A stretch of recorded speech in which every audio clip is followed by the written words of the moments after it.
Welcome back to Formula One Espresso News. This is, of course, Coffee Corner Motorsport, Full Beans the podcast. And for the next 30 minutes, I'm going to be taking you through the latest from the paddock to the podcast via the shed. We've got George Russell contract talks. We've got Lewis Hamilton Ferrari struggles. We got Seb Vettel and a potential Red Bull comeback. Aston Martin and their struggles. And then we're going to round it off with the 2029 engine regulations with, of course, that announcement regarding General Motors that was just announced just yesterday with regards to becoming an engine supplier within Formula One. So if all of that takes your fancy, like I said, 30 minutes, grab your coffee, hit that follow, like, subscribe button, whatever is available to you on the platform you're listening to, and let's get into Formula One Espresso News with me, Terry.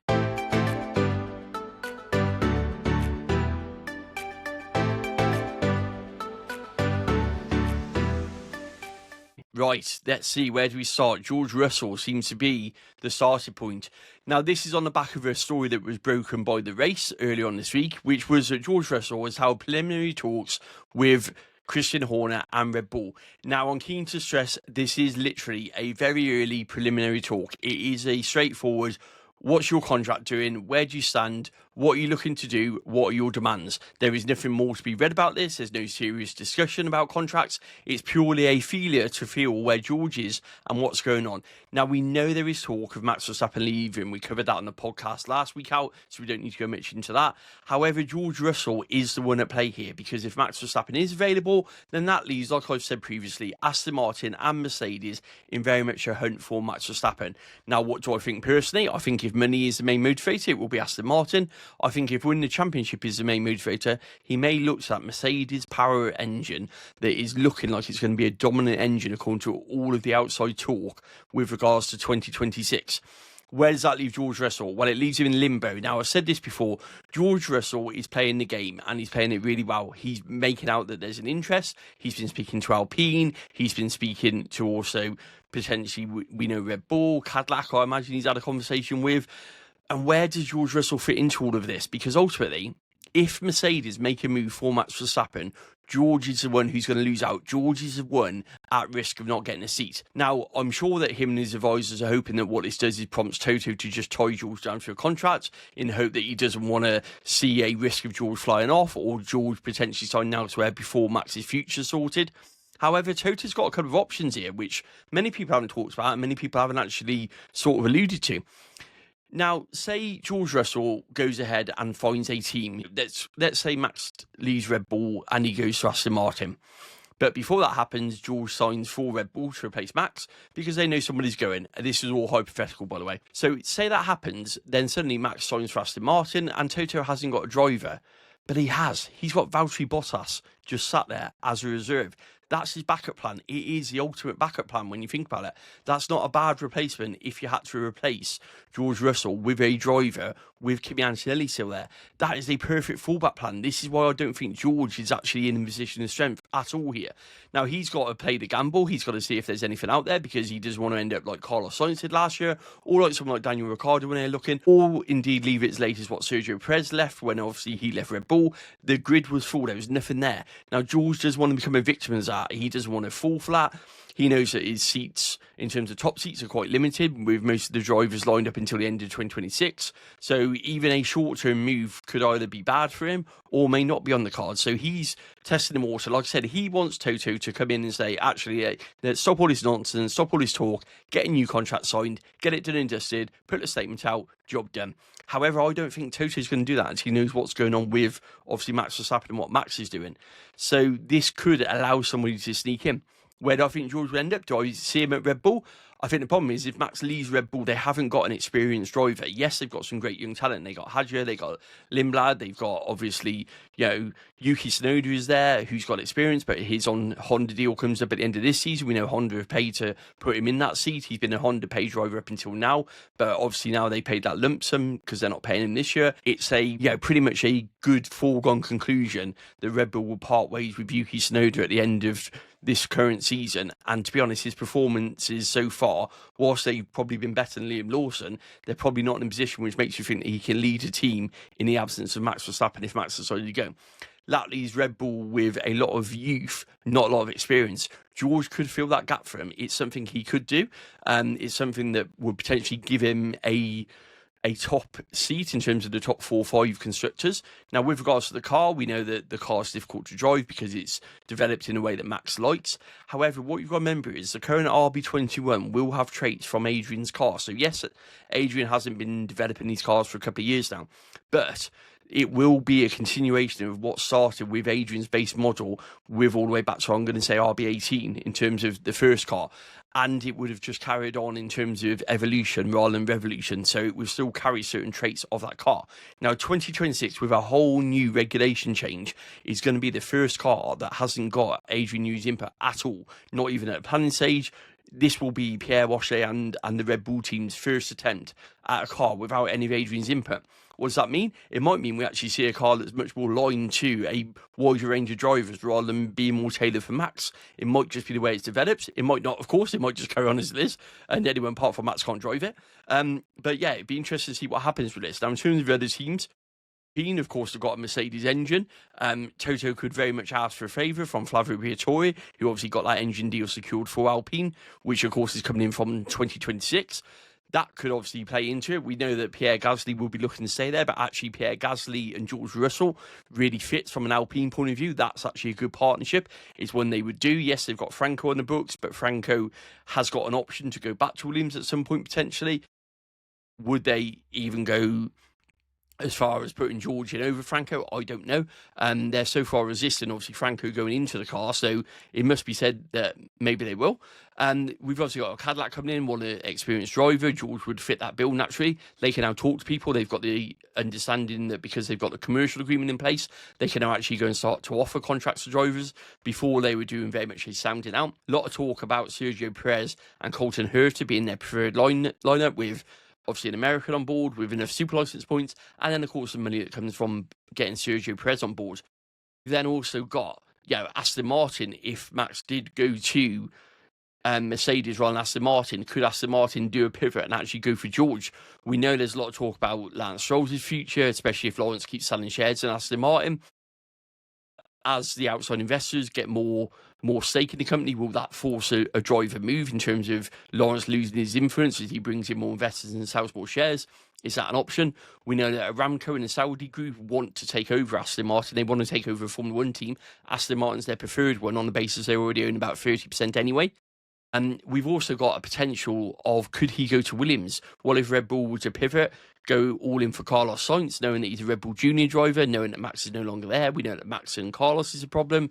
We know that Carlos can leave if someone comes in for him. Could Red Bull pivot completely and bring in Carlos? That would leave a move back to Williams. Of course, another Mercedes customer would be doing Toto a favour, keeping a Mercedes Junior driver on their books. So whilst all these 12 months ago seemed really far-fetched, and this isn't anything derogatory about George's performance, he's actually performed really well this season. He's been really consistent, really solid.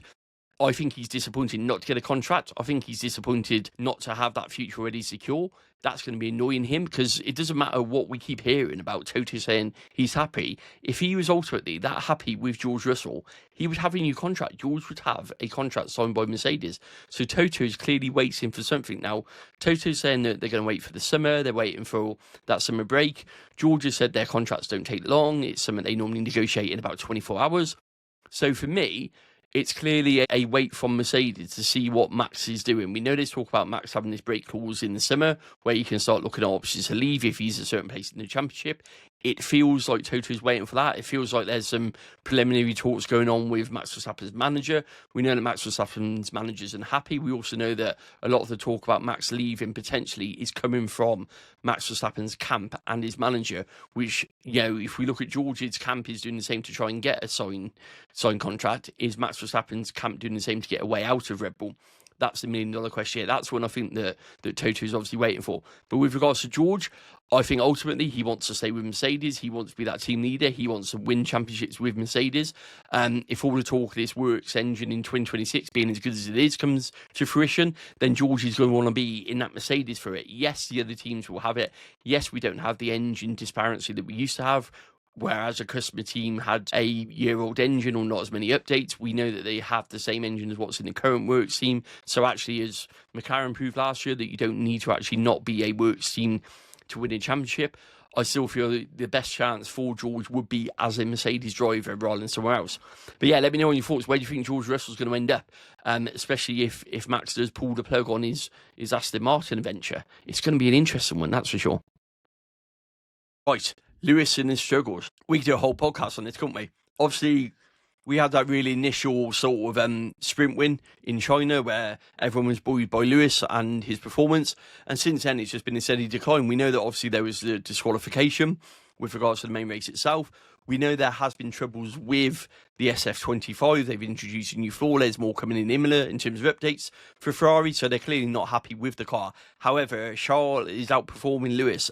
Simple as that. And with him getting a podium at the weekend, it kind of is now leaving Lewis open to this big criticism of where is Lewis's struggles, because he looks downbeat, he looks very withdrawn, he looks like his demeanour, he looks like the energy's been sucked out of him. That initial burst of energy we saw as he signed for Ferrari seems like it's disappearing. And yeah, Martin Brundle pretty much ripped into him, didn't he, the past couple of weeks, saying it looks like the same old Lewis as what we've been seeing. You could have just took that Ferrari outfit off and put Mercedes outfit on. Lewis clearly doesn't like the current generation of cars. You know, he's had little to no success in his current generation of cars. His qualifying performances are quite woeful, and his race pace isn't where it should be. Do I think Lewis can still win races? Yes, I do. Do I think he can win the championship? That's the big question mark. I'm not sure he's consistent enough. I think Charles is probably more consistent, and he's showing that currently. I don't believe that Ferrari have got a car that can win the championship, by the way, either. So I think that's a really big factor. Maybe there's a realisation from Lewis that he's made this move. He's come over to Ferrari. He was expecting a car that can deliver, and it hasn't, and it can't. So maybe that's another issue for it. Maybe he just doesn't know what's wrong. Maybe it's just one of those things which you can't get your head around. For me, I always talk about Lewis as being a confidence driver. He feels like someone who needs to, have 110% confidence in that car to throw it into corners. Now, when you haven't got confidence, I said this on the live the other day, you go into a corner, you brake early because you're not confident in the car. That loses your time. As you're coming out that corner, you accelerate late because you haven't got confidence, put the power down with that engine, and you lose even more time. That's kind of where it feels like Lewis is currently at the moment, playing a little bit safe with the car, not pushing it to limits, not pushing that extra tenth, that extra 2 tenths that Charles can get out of it because Charles is happy with it. We know that Ferrari changed the front suspension. I've talked about the things with the floor, but ultimately he has the same car as Charles, and Charles isn't struggling.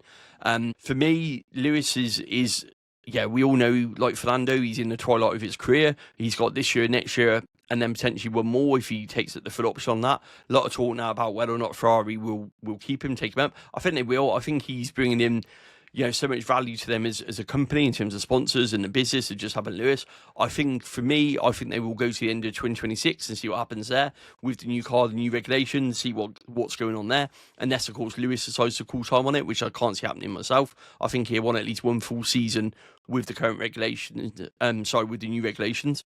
So I think we've got this season, next season with Lewis, but I think if these struggles continue and they continue well into next year, we're looking at the potential. Actually, Ferrari may need to think of a plan B in terms of a driver to go with Charles Leclerc, because Lewis is clearly struggling. He needs a result. He needs a big result, and he needs one pretty fast. We know we've got Silverstone approaching on the horizon. It's a track he loves. We know he's won there, 9 times now, so I think he's going to be aiming for that one. Like I said, Imola's got updates coming, so nothing, I don't believe, for Ferrari, or certainly nothing substantial in Miami next time out. But in terms of Imola, they've got some more around the side pods and the floors coming. So again, they've brought some big packages in terms of upgrades to that Ferrari, but they've also brought them early. Now, is that going to catch them out later on in the year? As we know, development-wise, people are switching to 2026, and that development, is this a case of Ferrari getting theirs in early, and that's going to be it? That's the unknown for me, the bit that remains to be seen. And also, what have everybody else got? We know flexi wings are coming. We also know that in terms of updates, we know that Red Bull have got one plan for Imola as well. So will that be enough to keep Ferrari in touch, or will it actually just be an equaliser where all of the top teams who are currently above Ferrari kind of, take that step even more ahead of them? One thing I will say, pit stops have been amazing this year. I played Mercedes stupidly on my limitless chip in Fancy Formula this weekend, just gone. And to be honest, I should have played Ferrari. 2-second pit stop's been phenomenal this year. I don't know what they've done. I even joked about it before. They've even had the FIA investigate them. They've been that good. But fair play to them. They've turned the corner on it. And whatever they're doing is amazing because they're consistently the best team in terms of pit stops. And yeah, for me, I think Lewis needs a big result and he needs one fast to build that confidence, or it's going to be a long season if you're a Lewis Hamilton fan. That's for sure. Right. Seb, Red Bull come back. Not to drive, I must add. I don't believe in any format whatsoever that Seb Vettel is coming back to drive in Formula 1. I just want to get that clear out there on the podcast now. First and foremost, Vettel is not coming back to drive a car.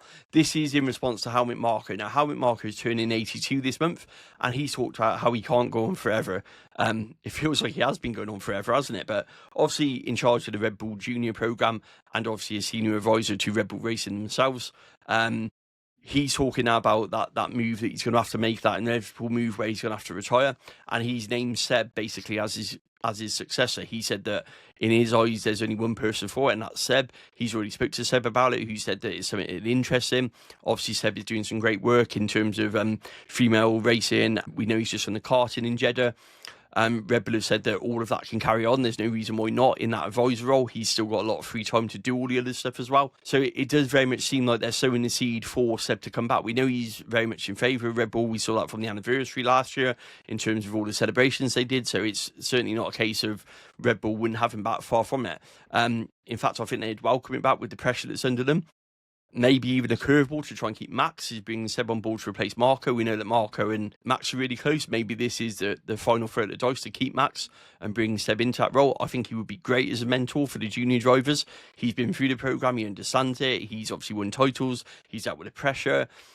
He's got a great work balance now in terms of his family life. So he understands all of that. So I think in terms of having someone advise your junior drivers, what better person than a four-time world champion and one who knows his stuff. So for me, I'm a big advocate of it. I think we miss Seb's presence in the paddock.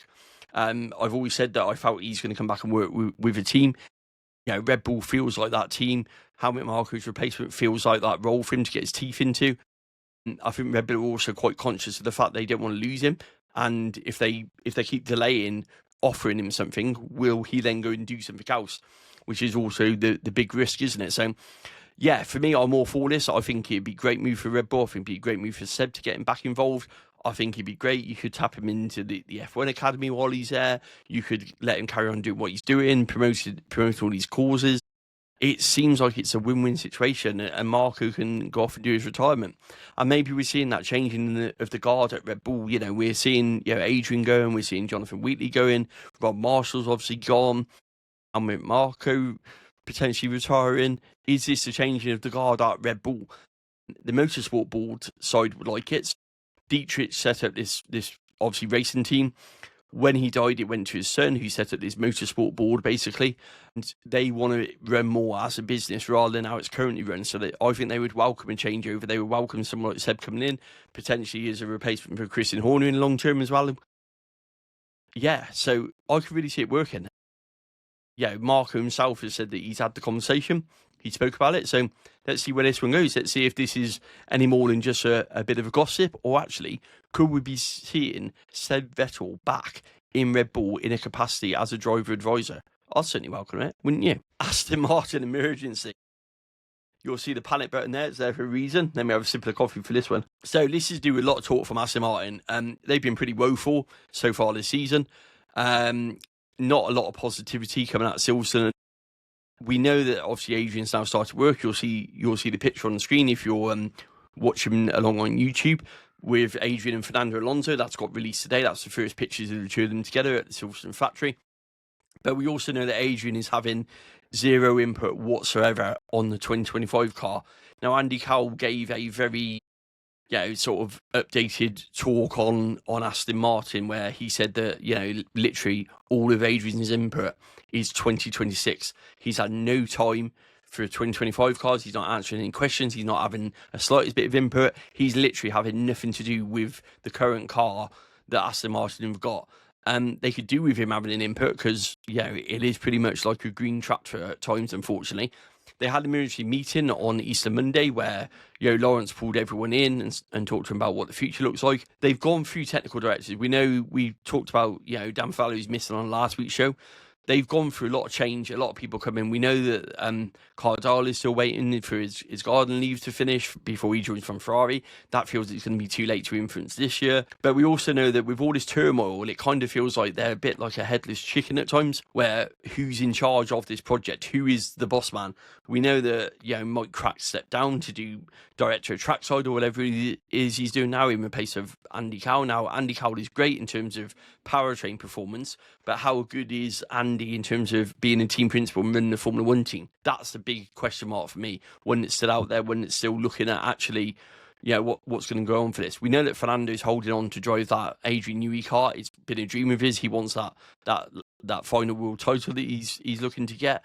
He believes that Adrian gives him that best chance of that. He also spoke passionately about how Aston Martin is a project for him, that his contract's a multi-year contract and that actually it's going to last for a number of years from when he retires. So that makes me think that with his talk of 2026 being his final year, that's literally where his head is. I'm going to have 1 year with an 𝐓𝐇𝐈𝐒 car and then that's it, I'm done. Lance is obviously, the question mark of how long his dad wants him in the seat. Would it stop Max coming? I don't know. Would they just pay Fernando to move alongside if Max come? Probably, to be honest. They'd probably chuck some money. Would Fernando do it? It still begs the question, could Max actually wait a season? Could he have another season with Red Bull for a year and just see it out? There's been some speculation, of course, that he might even take a year off and take a sabbatical. Max doesn't strike me as the sort to do that, if I'm honest. So I think that the most likely outcome is he would stay with Red Bull, see where the lay of land is in terms of who's strong and who's not, see if Adrian can produce it at Aston Martin, and that actually those engines aren't as bad as what they think it is. Now, with regards to Aston Martin, they're obviously getting a Honda engine, we know that. But remember, this isn't the Honda engine that's brought Max Verstappen all these world titles. When Honda pulled out of Formula 1, they actually lost a lot of good people to Red Bull powertrains. Red Bull powertrains were obviously there, ready to go. They had the facilities ready to go. They had pretty much a blank checkbook from the Red Bull board. And they went all in and poached people from not only Honda, but obviously Mercedes powertrains as well. So there was a big sort of kerfuffle around, what these Honda engineers can do. Now, we know it's coming from Honda Japan rather than, Honda America rather than Honda Japan in terms of the new development. We also know that they've expressed concerns themselves over it. So that is a big question, especially when Adrian himself has said he feels it's going to be a engine-dominated set of regulations, and I think that everybody's worried about that, and they're worried about obviously Mercedes getting a steal on that one. We'll cover engines a bit more when we come on to the final point of the show after this one, but for me it feels like it's this season's a write-off for Aston Martin. It feels like nothing's going to happen. It feels like they're in trouble. They don't know how to get out of it. If Adrian's working on next year's car and 𝐊𝐿𝐒 hasn't come and Dan Fallows is updating his LinkedIn profile, who the hell is designing the car at Aston Martin? It's got to be the big question on everybody's lips. Who is actually designing the current AMR 25 and who actually is working on next year's car if Adrian's doing that? What on earth is going on? But in terms of updates, Flexi Wings is obviously coming from Barcelona onwards. We know that the original Flexi Wings affected Aston Martin in terms of the AMR 23, when obviously Fernando was getting multiple podiums on that one. Once that clampdown came, they seemed to drop off in performance. They took a wrong development with their floor, that put them back. Lots of development U-turns that have gone wrong, and it feels like Lawrence is losing patience and losing fast. Do I think that will affect Adrian? No, I think his focus, like I said, is firmly on 2026. I think that's why they're doing it. They're just saying, actually, you go off on there, and this season's going to be right off, and we're fully prepared for that. And that's just the way it's going to be. But for Fernando, he's drinking last chance saloon. He's talked about himself saying that 2026 is his last year. So if they want to trap Max with that multi-million-pound offer they're offering, talk of a 300 million a year contract or whatever it is, that's being funded by some Saudi money as well, they're going to have to produce some performances as well. They're going to have to convince Max that it's worth coming, because at the moment, it feels like the Aston Martin project is kind of stalling, if I'm honest. Really intrigued to know your views on that one. Let me know. Do you think Adrian can turn it around? Do you think that actually it's just a case of waiting if you're an Aston Martin fan, or do you think that structurally they need to make some changes, and that might mean some big changes for both drivers and team personnel as well, and ultimately who runs the team? So interesting times ahead if you're an Aston Martin fan, but I'm afraid to say, with regards to 2025, I think you might be in for a long season. Right, finally, we've got 2029 engine suppliers. Really weird year, I know. So This is where the FIA have basically said that we're not getting V10s. We didn't think we were getting it. It felt very much like it was just put in there as a token gesture from the FIA president, bit of an election promise, knowing the teams would vote it down, knowing they'd say no, and then he could hold up and say, well, this is what the fans wanted, but ultimately, yeah, the team said no. That's kind of how it feels to me. But on the back of that, so we got the news that we wouldn't be getting V10 engines, which wasn't a shock to anybody. They are going back to talk about engine regulations, but it feels, with this announcement, it feels like something's happened with the engine regulations. It feels like something's happened with regards to, nailing down what's going on. So we had the statement this week that General Motors will be joining in terms of the engine supply from 2029. They will obviously join Mercedes, they will join Ferrari, Red Bull Powertrains, which is of course a partnership with Ford, Honda, who are supplying Aston Martin, and Audi, who are of course supplying Sauber as their work team as they convert over for 2026. 2029 feels a really weird year. The regulations for engines are always due to change in 2030, so that plan doesn't look like it's changed too much. I don't think that GM Motors would be introducing an engine though for 1 year. That feels like a colossal amount of wasted money in terms of developing an engine just for 1 year, which makes you think that maybe the engine regulations are changing for 2029. And that feels like it would make sense, so bringing it forward a year. They are saying that they're testing, they're building their facility in North Carolina, General Motors are, and they're going full steam ahead with testing their engine, ready to get it obviously passed and onto the grid. They will, of course, take Ferrari engine supplies from 2026 when they join next year. So they've got a Ferrari engine deal. That has got an option to go to 2030, so don't be surprised if that comes about if this 2029 engine isn't quite ready. And they did say in the original statement, so a lot of people saying, 2028 was when we were supposed to get General Motors. That was very much a press talk on that one. That was a press saying that this was going to happen.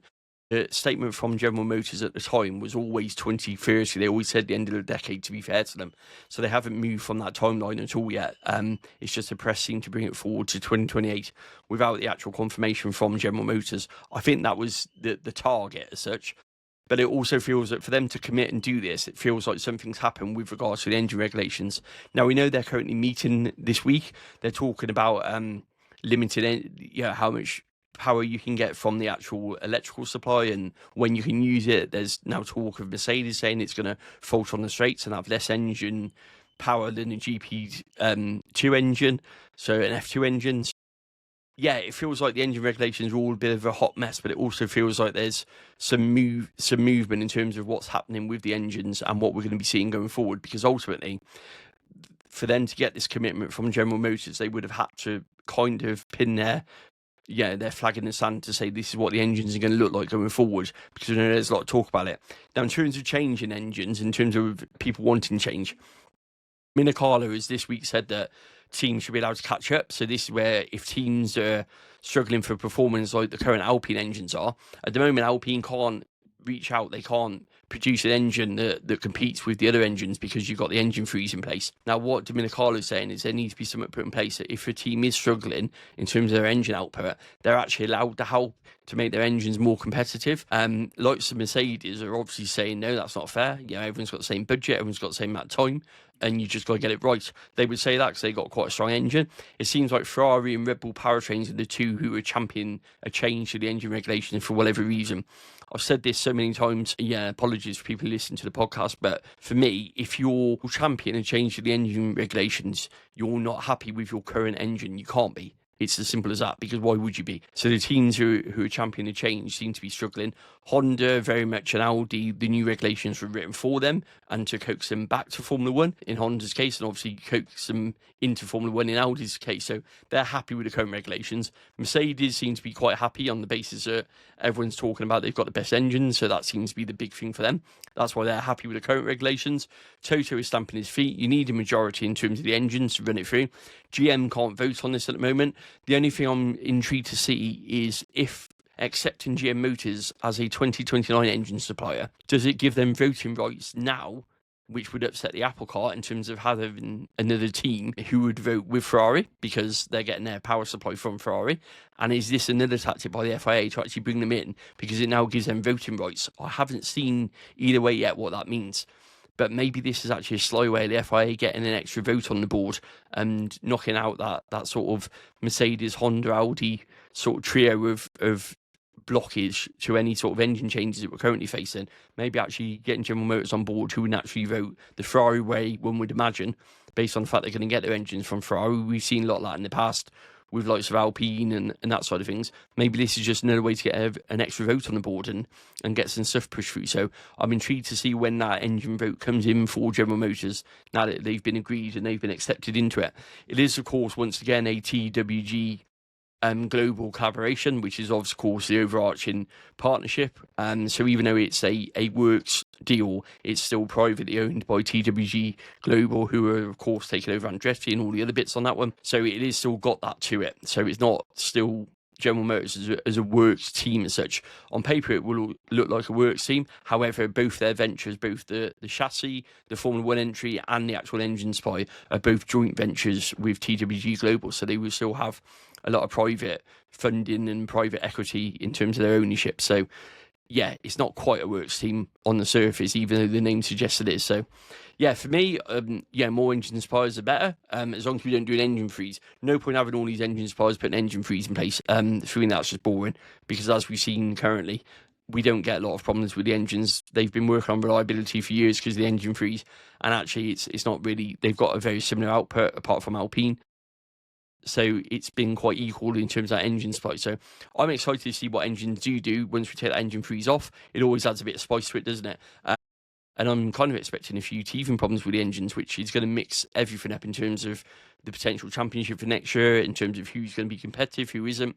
That's a big question mark over this. You know, you could get a fast engine which isn't reliable, or you could get a reliable engine that isn't fast. And that can make a world of difference coming 2026. So let me know your thoughts on engine regulations and what you think is going to happen. But it's good news having another engine manufacturer on board from 2029. And obviously, of course, as soon as the updated engine sort of rules and regulations come out, I'll keep you posted. That brings me nicely into the final part of the show, which is, of course, the goodbye part. Like I've said before, if you get an opportunity, please hit that follow button and support the channel. I'm available, obviously, on all the social media, Facebook, TikTok, Instagram, X, obviously on YouTube as well.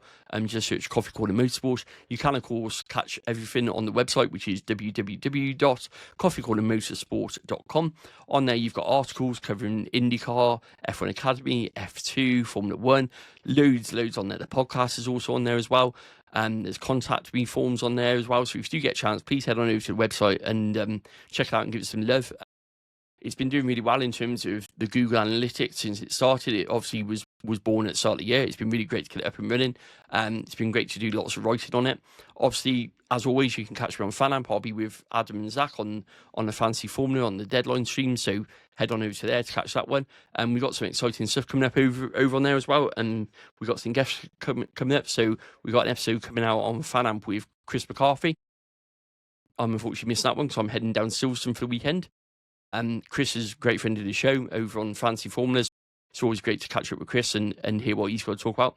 I'm actually going to see some racing at Silverstone at the weekend with Dad, and we're going to support Chris's Set in Purple sector charity, which we supported last year, which is, of course, for epilepsy, which is really close to our hearts with Jensen. So really delighted to be trying to help Chris out and promote that and support that one as well. Yeah, really good to head back to Silverstone. We're back at Silverstone again for the Miami watch party. We normally go there. We still haven't managed to get to Miami itself, so the roof at Silverstone seems the best figure, doesn't it? We did F1 Arcade last weekend for a watch party for Jeddah. That was really good. Took Sophie and Declan there as well for their first experience. Interested to see if they want to make it a second go. But it was always good to get out with Dad. It's always great to do that. We are planning Grand Prix. We are, of course, at Silverstone this year, and we will be at lots of other stuff in between. And we have got another Grand Prix in the planning. It's just very early doors on that one. But yeah, let me know what you're up to. Let me know where you're watching the racing coming from. We've obviously got Sprint Race in Miami coming up. Then we start the European leg. We've obviously Imola. So I really want to see what the updates are doing to the cars. I want to see what the pecking order is. And yeah, I can't wait. We've had so many different winners this year. We've had such a close competition. You look at the top with Oscar, Lando, Max. It's really close up there. And constructors feels like it's McLaren Salutis, but that drivers' championship, without getting a clear number one driver for McLaren, it looks like it's all to play for, that's for sure. So I'm really intrigued to see where this one goes, especially if that momentum that Oscar's currently got carries on into the next couple of races as well. It's going to put Lando under a lot of pressure. Yeah, as always, let me know your thoughts on it. Many thanks for tuning into the podcast once more and supporting it. Always appreciate it. If you can, give it a review, drop a comment in, whatever you want to do. And like I said, if you want to get in touch, head on over to the social medias, drop me a message, drop me a comment on the latest video. I'll be there every day, obviously, with the daily headlines, and I'll catch you soon. You've been listening to me, Terry. This is Coffee Corner Motorsport Full Beans podcast, and this has been your Formula One Espresso News. Catch you soon.